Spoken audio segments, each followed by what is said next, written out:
Welcome to Office Hours with Arrow, a LinkedIn Live event hosted by Arrow leaders who care about what senior living looks like. I'm your host and producer, Rachel Sheehan, and today with me, I'm so excited. I have Cassie, Phyllis, and Sandy. Hello, ladies. Hi. This is going to be so great. So today we're talking about choosing independence, the power of a proactive move. So first, I want to get into this. Cassie has been here before, of course, but Phyllis and Sandy, you are new. We'll just do intros really quick. So Cassie, will you tell us kind of your background with senior living, how long you've been in senior living and Arrow as a whole? Yes. Hi, Rachel. Of course, we know each other. Cassie Tweeten, Chief Sales Officer for Arrow. Listen, I was doing the math and I was telling the ladies earlier, 17 years I've been in the world of senior living and with Arrow.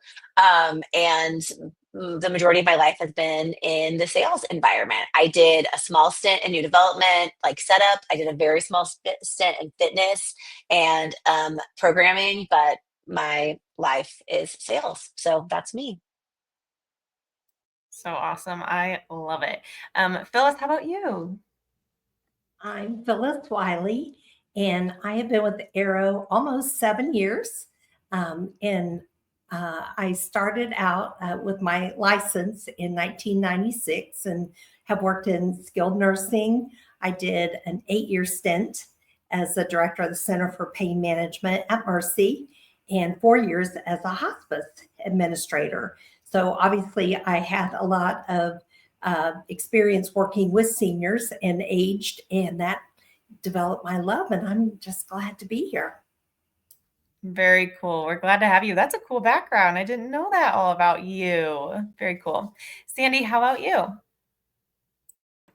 I've been working with seniors for 17 years. I have been with Arrow for a year, as of yesterday, and I started for the first year. I worked home. I was a sales director with Home Care, and then for the 16 years I've been with independent. I've been in sales with independent living. Mine sounds a little bit more boring than yours. No, in 1 year, that is exciting. I love that. Very Yeah. cool. Yeah. So today we're going to dig into the topic. So obviously you're all from the sales realm.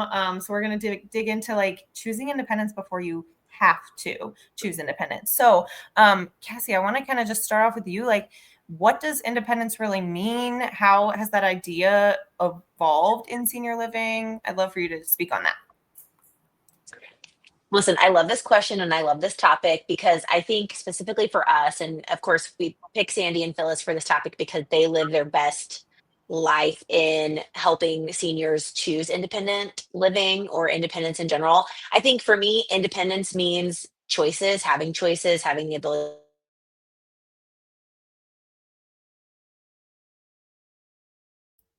I believe, did she freeze Oh, for I you? did freeze. You guys froze, and then I was like, "It's gotta be them. It's not me. No, it's me." Okay, fine. I think it's having choices. It's about wanting to know how you spend your day. I think it's about being able to be in control of the decision. I think that's what independence looks like. And I think that as independent living continues to evolve, as senior living evolves, we're seeing it be choice centered. And I think that's really lovely. For sure. So, from the on-hand sales perspective, Phyllis and Sandy, what do older adults typically say they want when they talk about staying independent? What kind of things are they looking for? Phyllis, do you want to go ahead? Sure. I think many times when folks begin to look and they say they're starting their search for a future, they don't see themselves moving from home into independent living. They think, well, when I leave home, I'm going to have assistance. And so a lot of that has to do with education. But I think for many of them, it is somewhat of fear because they don't want to leave their garden. They don't want to leave their active service in the church or whatever it is that they're doing. And ironically, we have a number of people who have been able to bring those skills and those interests with them here in independent living. And that's the beauty of independent living and choice, is that the environment, we set up a framework for them to be successful, but they do have choices and they can get on the calendar and lead a church service on Sunday if they're a retired pastor, or if they were an art teacher, they can teach class, here once a week. So opportunities for them to continue pursuing the interests in areas that are important to them can continue. Very cool. Sandy, do you have anything to add? You're muted. Sorry. Sorry. Okay. So Phyllis, I agree with everything that she said. I mean, you have to educate them, because the first thing they come in, to talk about living here, it is in the future, which I think that's just a fallback for them. But you have to kind of dig into, why are they looking right now? What has, why did they come into the community? And usually if you really dig into it, there is a reason. So there's a reason why they want to be here. But you do have to explain to them the freedom of choice. They can, that it is independent and that they do have choices, whether it be as simple as what time to eat lunch, or, they get to, do activities and things like that. They have a choice either to do it, or they can also, like I said, bring their love interest in, because you do have a lot of people that have that.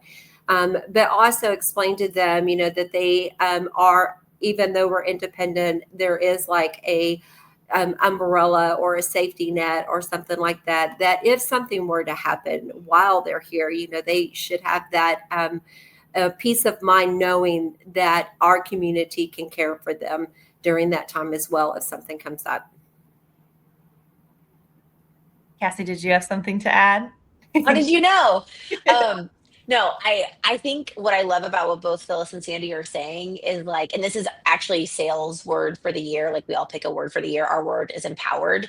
And I think I love the conversation we're having about the empowerment of people, not just feeling safe, but feeling seen, and like being able to like really center that and like make choices for dignity and choice and a vibrant lifestyle. And so like, I love that independent living is an offering for empowerment to choice. So I loved it.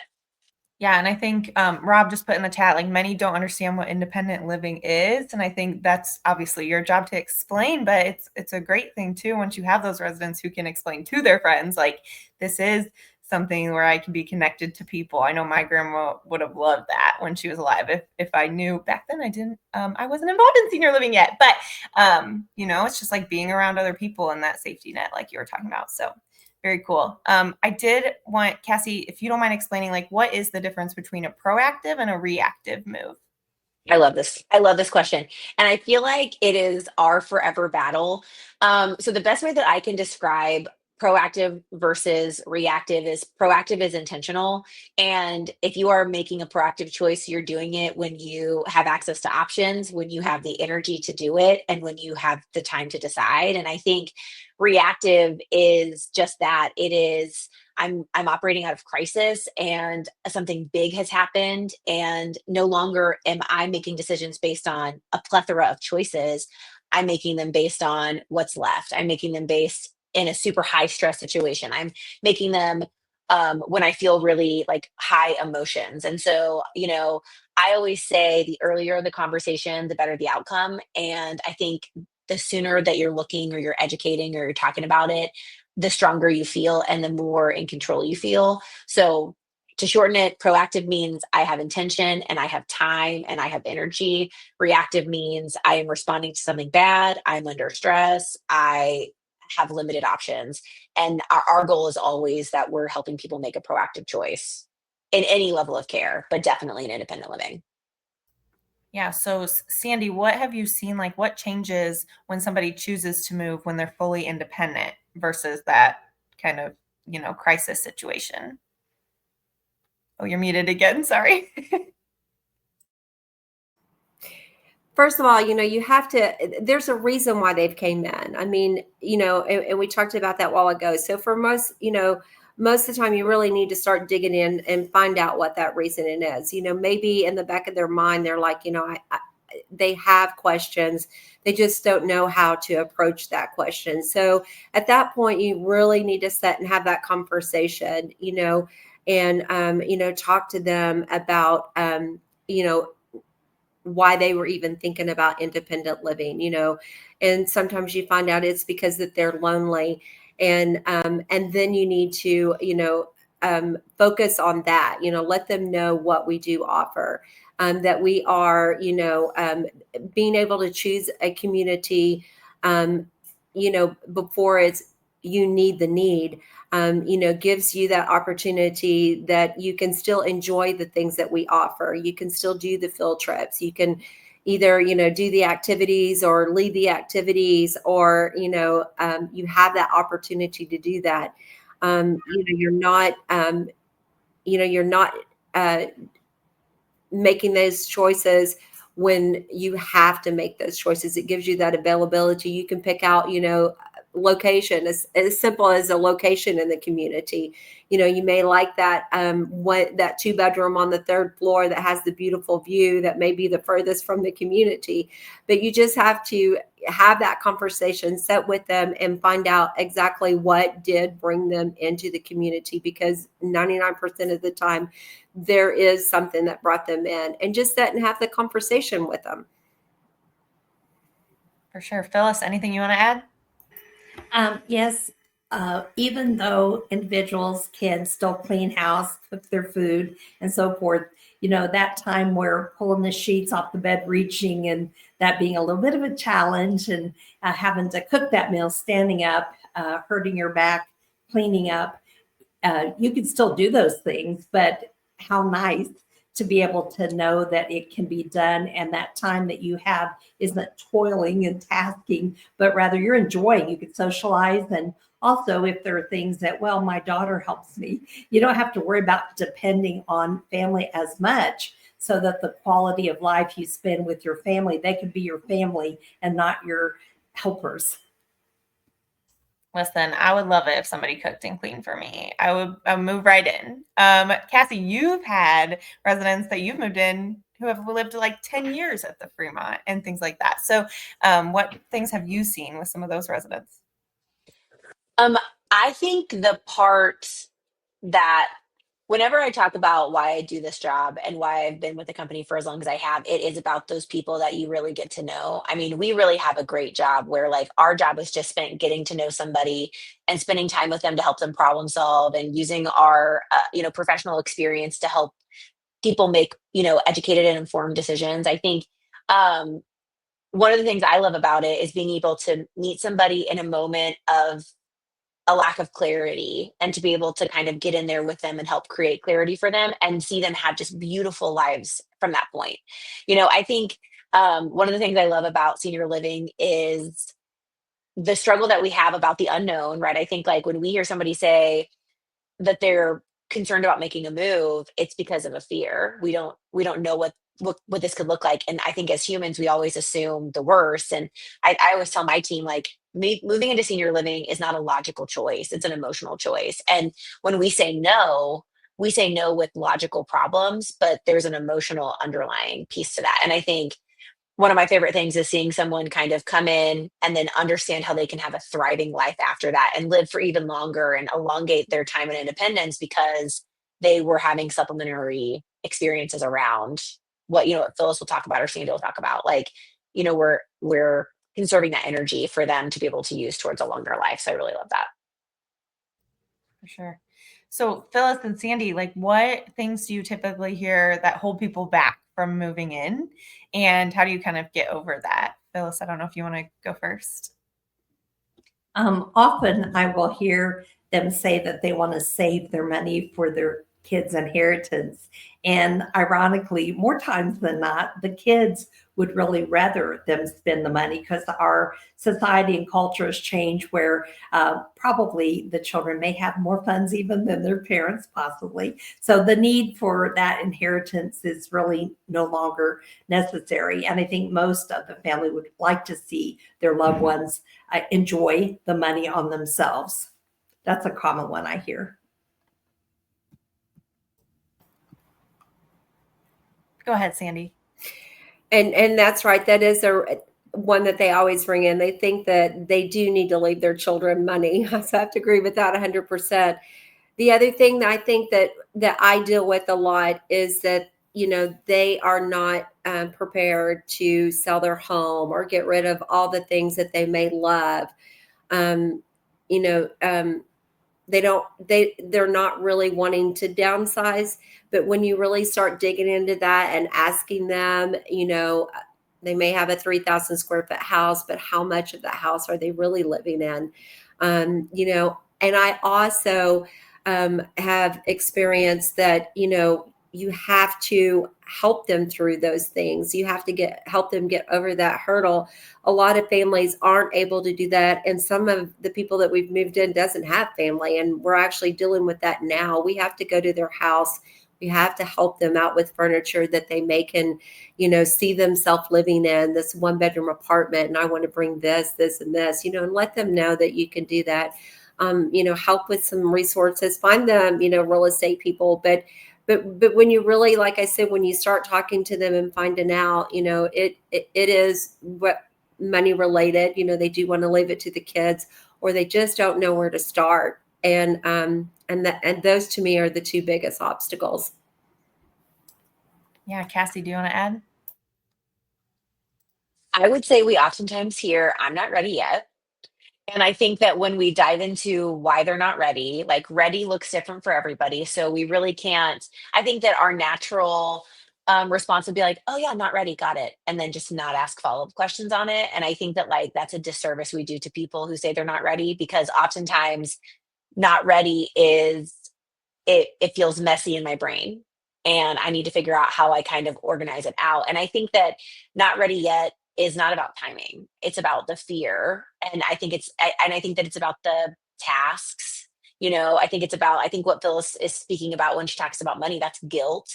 Like we can take all of these physical tasks and we can attach them to feelings, emotions and feelings. And like our job really has to be to help people right size those feelings and kind of understand that like you don't have to feel guilty to spend that money that you saved for you, for your life, for your experience. We don't have to feel guilty about that, right? Like you've never sold your house before.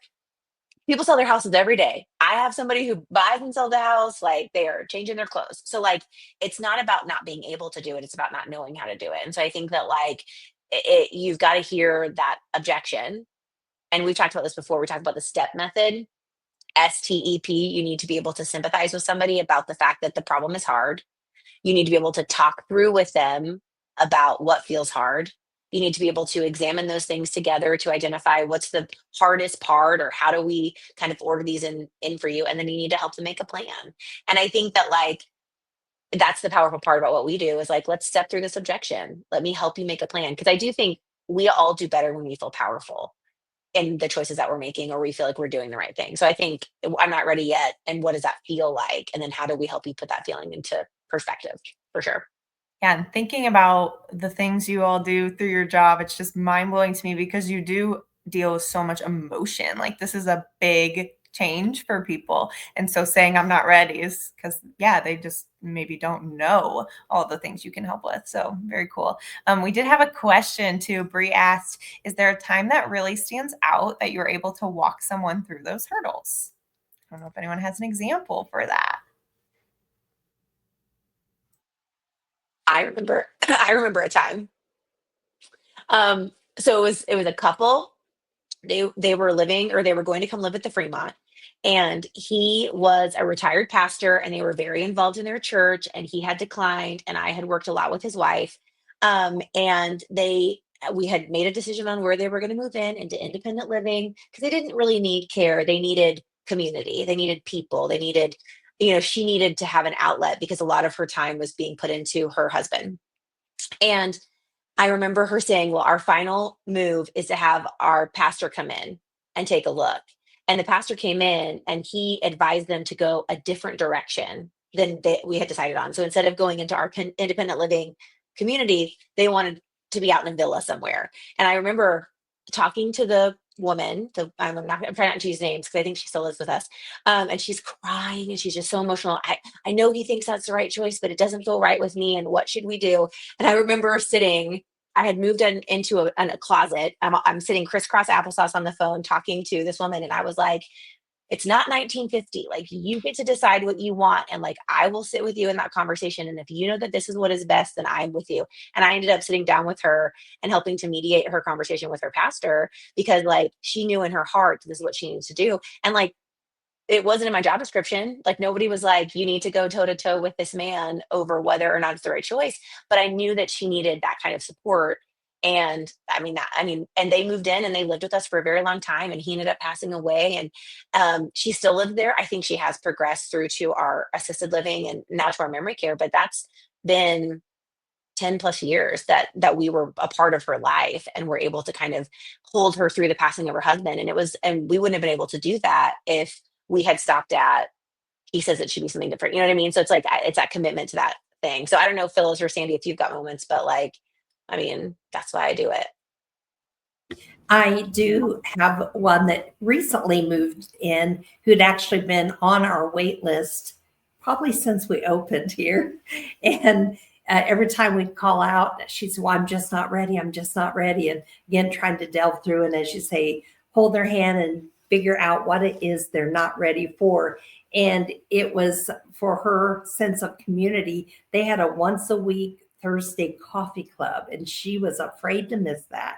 And so really started finding ways to encourage her, even picking her up to come to events so she could begin to start that social connection with ambassadors and people who lived here, because she just was afraid of losing connection instead of gaining bigger connection. And of course, she's very happy here now. And so I do think giving people opportunity to break stigmas, for many in that generation, their thought and idea of anything where old people might live is like a nursing home. And so it's a scary place. So giving them, hands-on experience to be able to see and experience what senior living is like is a plus.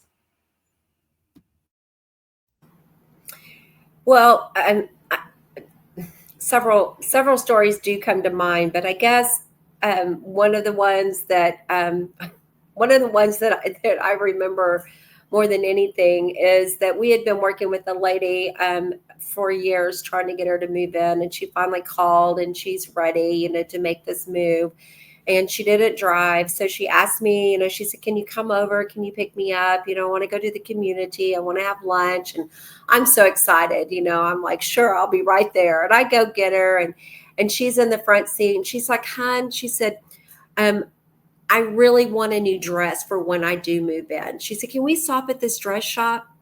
And I'm like, okay. We stop at the dress shop, we get her a new dress. And then she had to have shoes to go with it. Long story short, she ended up doing her nails. I took her to a nail place. This is past lunch right now. And her meal that she actually had was dinner. I stayed until 10 o'clock with her at the community. She did finally sign, but she needed a friend. I did figure that out. And I said, see, if you moved in, you'd have a friend and y'all could just go make a girl day of it.